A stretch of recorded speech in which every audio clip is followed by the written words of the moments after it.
Apocalypse 1:8, je suis l'alpha et l'oméga, dit le Seigneur Dieu, celui qui est, qui était et qui vient, le Tout-Puissant.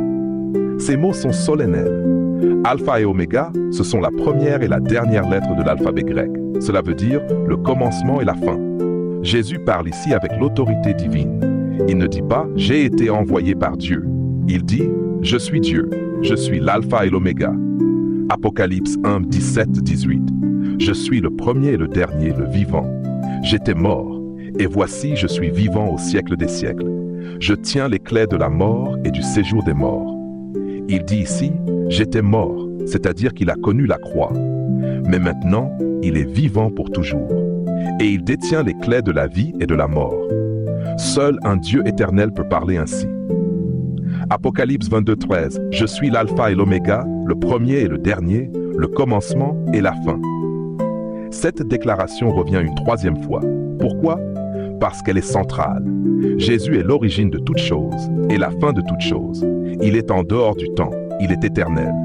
Jean 8, 58. En vérité, je vous le dis, avant qu'Abraham fût, je suis. Ce verset est très puissant. Jésus ne dit pas « j'existais avant Abraham », il aurait pu. Mais il va plus loin, « je suis ». Ce « je suis », c'est exactement le nom que Dieu a donné à Moïse dans l'Ancien Testament. Exode 3, 14. Dieu dit à Moïse « je suis celui qui suis ». Et il ajouta « c'est ainsi que tu répondras aux enfants d'Israël. Celui qui s'appelle « je suis » m'a envoyé vers vous. Jésus s'identifie ici clairement à Yahweh, le Dieu de Moïse.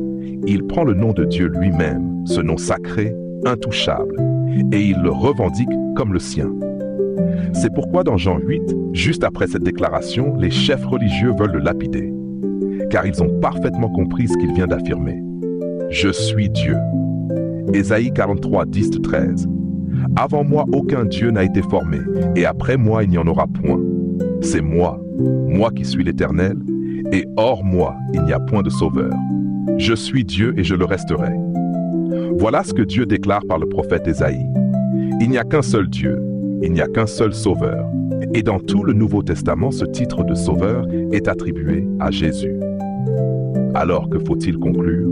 Jésus ne s'est pas contenté d'être un homme proche de Dieu.